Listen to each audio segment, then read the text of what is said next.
आज एक inquiry commission order किया है। एक कैबिनेट मीटिंग हुआ था। उस कैबिनेट मीटिंग में ये तय किया है कि भाई एक कमीशन जो ये गोल्ड स्मगलिंग केस की इन्वेस्टिगेशन के लिए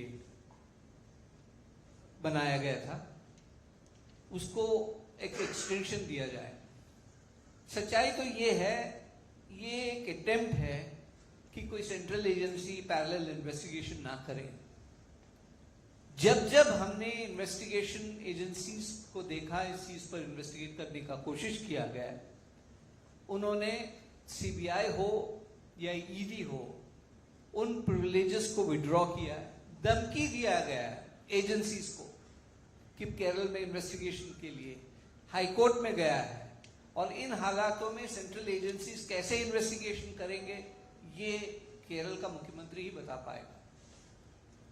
इश्यू ये नहीं है कि गोल्ड स्मगलिंग हुआ या नहीं हुआ, इश्यू ये है कि मुख्यमंत्री को जवाब देना होगा, क्योंकि एक्यूज्ड कह रही है कि करेंसी के जो एक सूटकेस भरकर करेंसी पाया गया, जो करेंसी हिंदुस्तान से निकला और यूएई की वहां पहुंचने के बाद जब एग्जामिन किया गया, उसमें कैश पाया गया।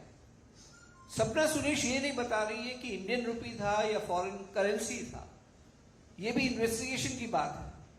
और दूसरा बिंदु ये है कि उनका कहना है कि बिरयानी के बर्तन में बड़े हांडी होंगे जिसमें बिरयानी शादियों में जो बनता है, उस हांडी में बिरयानी ऊपर और नीचे कुछ मेटल था। अब ये मेटल क्या था, स्वाभाविक है उनका कहना है कि ये सोना था। अगर वो सोना एक काउंसलेट से लेकर चीफ मिनिस्टर रेसिडेंस तक पहुंच सकता है, ये मेरा कहना नहीं है, ना बीजेपी का कहना है, ये एक्यूज्ड 164 पर बता रही है कि ऐसा सोना काउंसलेट से लेकर चीफ मिनिस्टर रेसिडेंस तक पहुंचा है और ये रेगुलर होता था। इन हालातों में मुख्यमंत्री के ऑफिस का जिम्मेवारी है कि ये बताएं क्या हो रहा था। क्या हर 10-15 दिन में बिरयानी शादी हो रहे थे उधर, कि या बिरयानी पहुंचता था, क्या था ये सब? हर बार ये लोग कोशिश कर रहे हैं कि इसको कैसे कवर अप ऑपरेशन करें। सीबीआई ईडी के खिलाफ केसेस थे, ऑफिसर्स को धमकी दिया जाता था, और अभी भी ये पूछते हैं कि भाई देखो सेंट्रल एजेंसीज, कांग्रेस पर्टिकुलरली ये बोल रहे हैं कि भाई देखिए बीजेपी मिले हुए। अरे मिले हुए हैं तो ये बात हमारे पास था, इन्वेस्टिगेशन एजेंसीज के पास था। ये मैं नहीं कह रहा हूं, सपना सुरेश कह रही है कि इन्वेस्टिगेशन एजेंसीज के पास ये था। ये होने के बावजूद उन्होंने इसको डिस्क्लोज नहीं किया। इसका मतलब यही हुआ कि वो इन्वेस्टिगेशन वर्क इन प्रोग्रेस था।